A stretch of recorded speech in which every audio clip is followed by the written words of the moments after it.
Selamat sore, saudara-saudariku sekalian di seberang sana. Selamat berjumpa lagi dalam video saya kali ini di YouTube saya bernama Naruk Sareng bersama Edu Sareng. Bapak Ibu, saudara-saudara sekalian, sore hari ini kelihatan menyaksikan dengan penampilan saya yang agak unik, tetapi ini sebenarnya bukan unik ya. Ini adalah penampilan khas kami orang disabilitas, khususnya kami orang tunanetra, yaitu ada tongkat, ada kacamata hitam, dan ada tas untuk minyak panas dan obat-obat herbal lainnya. Baik Bapak Ibu saudara-saudara sekalian, hari ini saya tampilkan sebuah video khususnya untuk teman-teman saya disabilitas yang ada di seberang sana di Kabupaten Sika, untuk mewakili organisasi saya orang tunanetra di Kabupaten Sika, yaitu namanya Koneksi. Koneksi itu Komunitas Netra Kabupaten Sika menuju inklusi. Nah, kebetulan tanggal 17 Februari lalu saya dipercayakan oleh teman-teman menjadi ketuanya, menjadi koordinator umumnya untuk di Kabupaten Sika. Bapak Ibu saudara-saudara sekalian, saya persembahkan video saya kali ini untuk semua tunanetra, atau kata benono, bukan tunanetra, untuk semua kelompok disabilitas, orang-orang yang hidup dengan berkebutuhan khusus di Indonesia, yaitu sekitar 30 juta orang di Indonesia. Nah, seperti itu. Dan juga tentunya untuk semua masyarakat di Indonesia. Tema yang kali ini yang ingin saya sampaikan, mungkin beberapa menit ke depan ini, agak keras dan menantang, tetapi tema ini justru saya harus jujur bahwa tema ini saya sampaikan kepada Bapak Ibu sekalian karena saya belajar dari tragedi Magelang, Saguling, dan Duren 3 yang berakhir di Pengadilan Negeri Jakarta Selatan, yaitu tentang pembunuhan berencana. Saya belajar betul. Saya bukan orang hukum. Nah, saya petani di desa.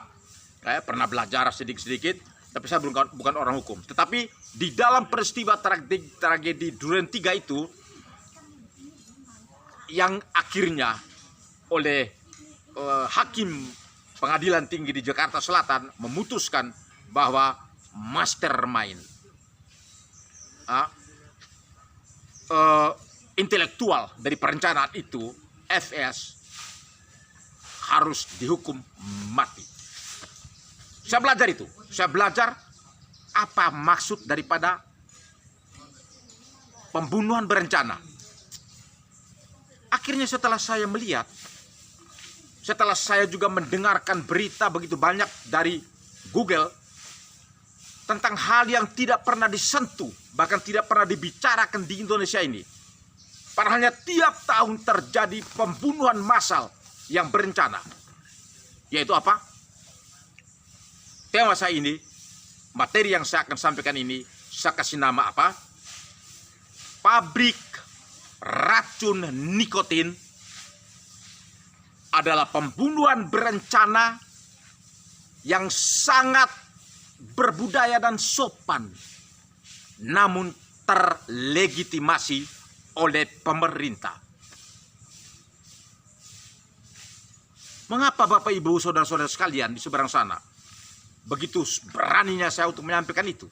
Karena persis setelah saya pelajari tentang pembicaraan atau analisa daripada orang-orang yang ahli doktor dari hukum pidana, karena pembunuhan berencana itu adalah pembunuhan yang direncanakan. Kita lihat kasus Duren 3. Ada mastermind-nya, ada aktor intelektualnya yang merencanakan. Itu kita lihat di sana. Kemudian ada orang yang turut serta di dalam perencanaan itu, yang mendukung perencanaan itu dengan kesadaran dan pengetahuan. Kemudian ada jeda waktu dari perencanaan itu sampai kepada pelaksanaan. Kemudian ada pelaku utama daripada kejahatan itu, yang kita sebut dengan apa? Eksekutornya ada korbannya, jelas. Kalau di Duren 3 korbannya adalah saudara kita yang terkasih, Joshua, Brigadir Joshua. Jadi semua itu jelas. Ternyata di Indonesia ada satu pabrik yang katakan apa? Pabrik racun nikotin. Tentu Bapak Ibu saudara-saudara sekalian di seberang sana sudah tidak menjadi barang baru. Pabrik racun nikotin adalah pabrik rokok. Dan itu sangat menjamur di Indonesia. Dan dari berita yang saya dapat dari Google, dari YouTube, luar biasa. WHO mensinyalir tahun 2023 ada 17 juta orang di dunia mati karena racun nikotin. Dan mereka membuat perkiraan taksasi tahun 2030 akan ada 23 orang juta mati di dunia karena racun nikotin dari rokok.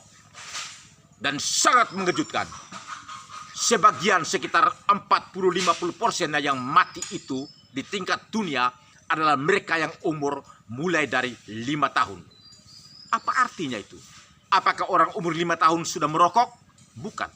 Mereka adalah apa? Perokok pasif yang menjadi korban orang-orang yang merokok di sekitar mereka. Tentunya ini adalah tragedi di dalam rumah tangga. Bapaknya merokok, mamanya merokok, mungkin saudara tuanya merokok, dan anak-anak menjadi perokok pasif. Dan itu sangat banyak di dunia yang mati karena merokok.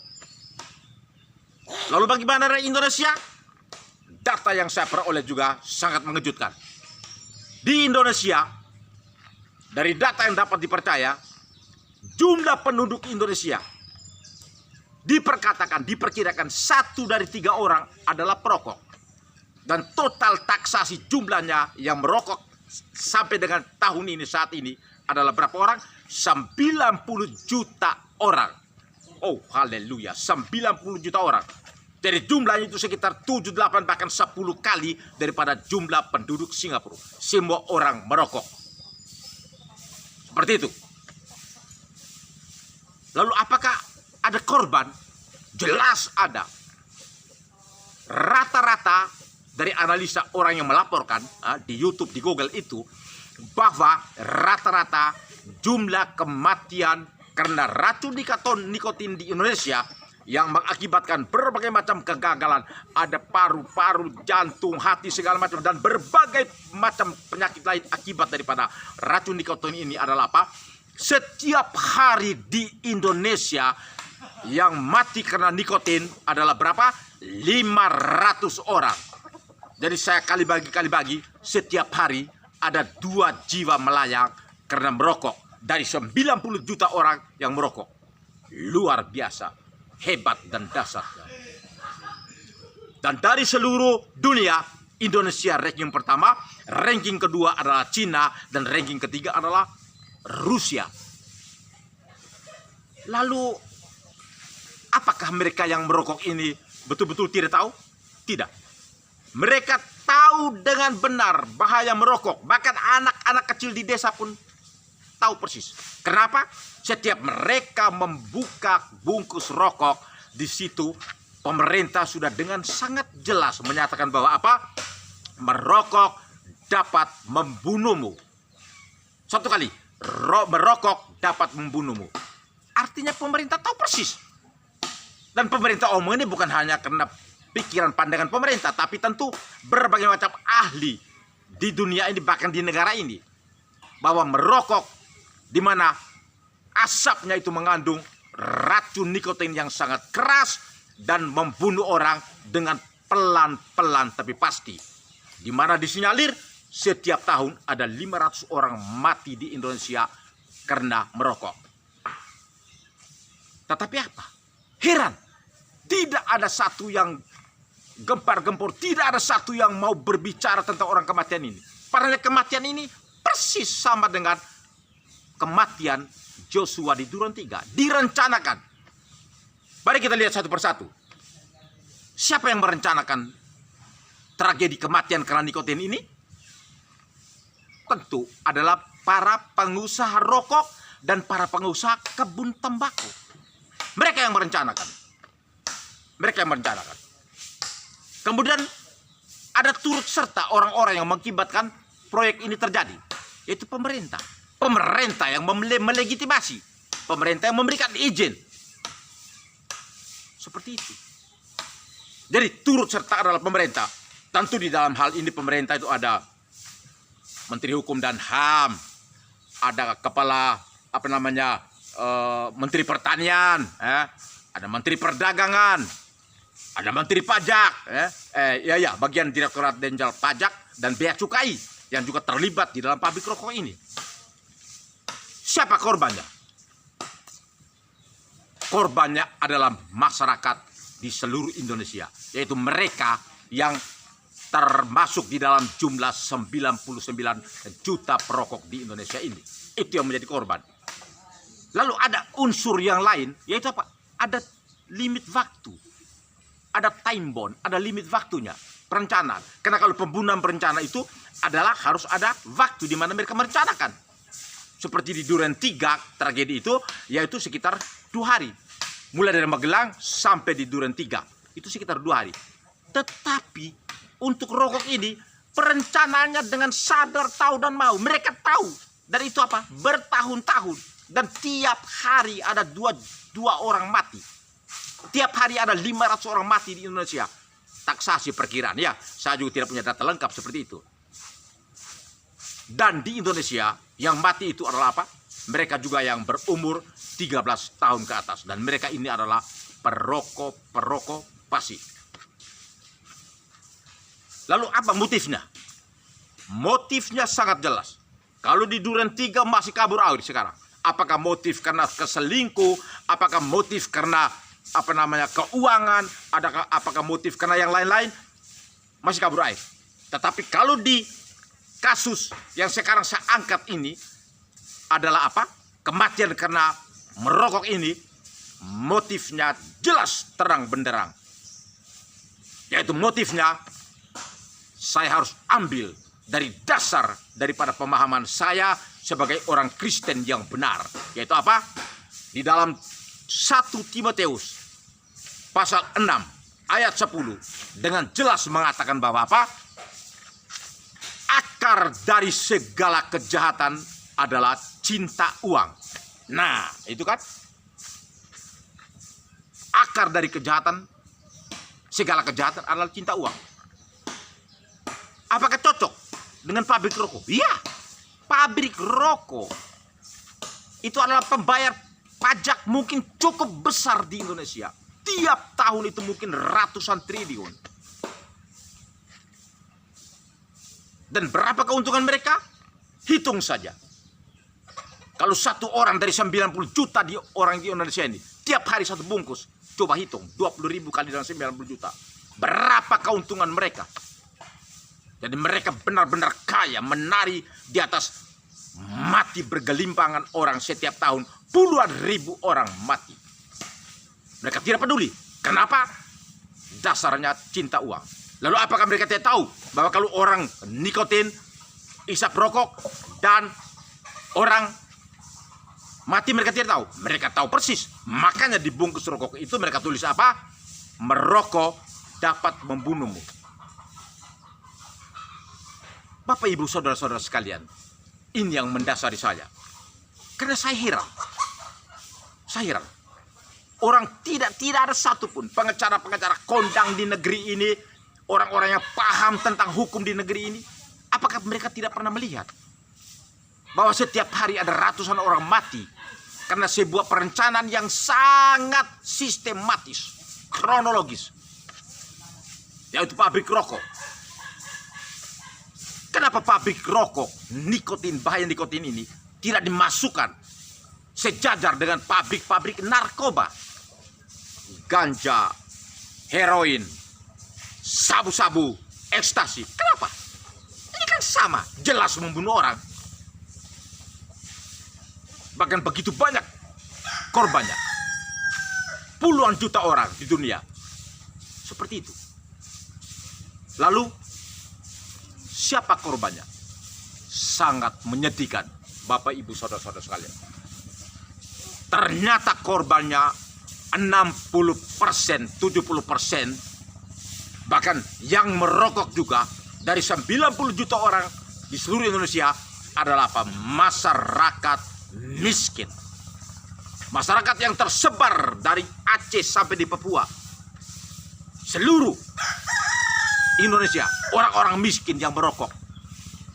Mereka yang membeli ketengan, beberapa batang di kios-kios, itu yang merokok. Dan saya sangat bahagia luar biasa. Saya betul-betul sangat bahagia. Setelah saya bertobat 5 tahun lalu, dan sekarang saya sudah menjadi pengikut Tuhan Yesus yang benar, menjadi orang Kristen karismatik yang benar, baru saya paham ternyata sangat berbahaya untuk merokok. Bukan hanya mengancam jiwa orang yang merokok, tapi jiwa orang sekitar yang merokok, yang dinamakan rokok pasif. Tapi bahaya yang paling mengerikan bagi kita orang-orang percaya adalah apa? Jika kau mati dan kau belum bertobat, tidak berhenti merokok, kau masuk neraka. Apa ini saya omong? Tidak. Ini Tuhan yang omong. Tuhan yang omong. Alkitab yang omong. Ini firman Tuhan. Di dalam 10 perintah Allah jelas mengatakan apa? Jangan membunuh. Jadi kalau kau mati karena kau merokok, lalu pada saat kau mati kau belum bertobat, kau masuk neraka. Kenapa? Kau membunuh. Lalu kau pasti akan beralasan, loh ini diri saya sendiri kok, orang saya mati kok saya membunuh. Iya. Orang Kristen memahami diri kita ini adalah apa? Anak Tuhan, anak Allah. Kau tidak punya hak satu sedikit pun terhadap dirimu. Kalau kau bunuh diri, kau masuk neraka. Karena itu apa? Kau membunuh milik Tuhan. Kita ini anak-anak Tuhan. Walaupun kau jahat, kau anak Tuhan. Ya namanya apa? Anak Tuhan masih dalam kegelapan dan tersesat. Seperti itu. Jadi itu dasar daripada mengapa saya sampaikan YouTube saya kali ini, bahwa di Indonesia saya berani katakan merokok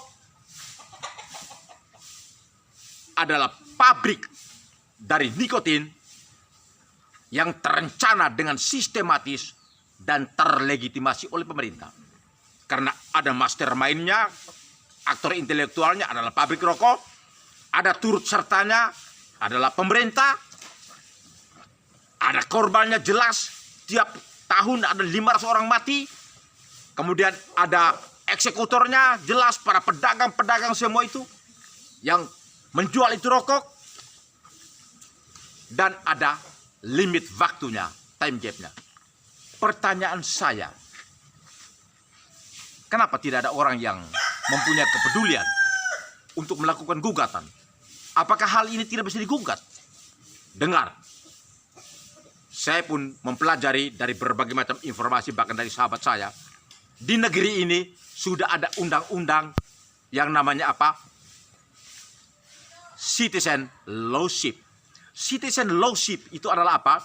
Undang-undang dari negara memberikan wewenang kepada setiap warga negara. Jika menyaksikan, mengalami atau melihat bahwa ada kebijakan pemerintah yang mengancam nyawa, yang merugikan masyarakat, dia punya hak untuk melakukan gugatan kepada pemerintah atau kepada pihak yang mengakibatkan ancaman nyawa dari seseorang itu. Jadi sudah undang-undang sudah sangat jelas untuk memberikan ruang kepada kita untuk menggugat. Nah, oleh karena itu saya tantang Bapak Ibu Saudara-saudara sekalian, teman-teman lawyer yang hebat-hebat di Kabupaten Sika ini, di Flores, di NTT, di Indonesia, saya tantang. Mari kita bergabung. Mari kita bergabung untuk kita lakukan apa? Uji coba. Untuk menggugat pabrik rokok yang merupakan mastermind daripada pembunuhan terencana ini. Kita menggugat mereka. Karena kita sudah diberikan wewenang oleh pemerintah dengan koridor hukumnya adalah citizen lawship. Baik, Bapak Ibu saudara-saudara sekalian, terima kasih banyak. Sore hari ini sudah mendengarkan kemarahan saya. Saya marah benar saya marah, ya. Karena fakta terjadi di depan kita yang luar biasa. Ada ratusan orang mati setiap hari, tapi setiap orang masa bodoh. Nah, satu orang mati, itu dunia gempar. Ya. Tapi karena rokok ini apa? Karena rokok ini didukung oleh para penggemarnya begitu banyak di Indonesia. Mulai dari rakyat jelata sampai kepada orang-orang pembesar di negeri. Semua orang cinta merokok. Padahal rokok ini juga apa? Bagi sebagian orang sudah menjadi apa? Gengsi, mentereng. Luar biasa, wibawa. Semakin tinggi jabatannya, semakin hebat kekuatan uang dan segala macam, rokoknya mulai berubah. Mulai dari rokok ketengan, akhirnya pada saat rokok yang paling bergengsi, yang disebut dengan apa? Cerutu. Oh, haleluya, haleluya. Baik, itu Bapak Ibu saudara-saudara sekalian. Saya tantang, mari kita bergabung untuk melakukan kegiatan kita. Nah, tentunya kepada para pengacara, lawyer yang juga anti merokok. Kalau yang merokok tentu dia tidak mau ya. Yang anti merokok, mari kita berjuang. Kita berjuang. Kabarkan dan sebarkan video saya ini. Saya siap bertanggung jawab karena saya pun belajar secara praktis tentang hukum, yaitu kasus Duren 3. Seperti itu. Namun demikian saya katakan, dalam video ini saya tidak menyinggung siapa-siapa, apalagi menyinggung pemerintah, saya tidak. Karena bagi saya, kami orang Kristen, pemerintah itu adalah wakil Tuhan di dunia ini. Saya hanya menyinggung pemerintah, saya tidak menyinggung nama siapa-siapa. Baik, terima kasih banyak Bapak Ibu saudara-saudara sekalian. Terima kasih. Demikian saja video saya kali ini. Saya sampaikan kepada Bapak Ibu saudara-saudara sekalian di seberang sana. Jika berkenan, tolong subscribe, share, komen, dan bagikan video ini. Mari kita ramaikan di negeri ini. Dan supaya kita sadarkan kepada orang-orang kita bahwa tiap hari ada 500 orang mati di negeri ini hanya karena rokok yang sama sekali tidak punya manfaatnya. Jujur, sama sekali tidak punya manfaatnya. Oke, terima kasih. Selamat sore. Haleluya, haleluya, haleluya. Amin.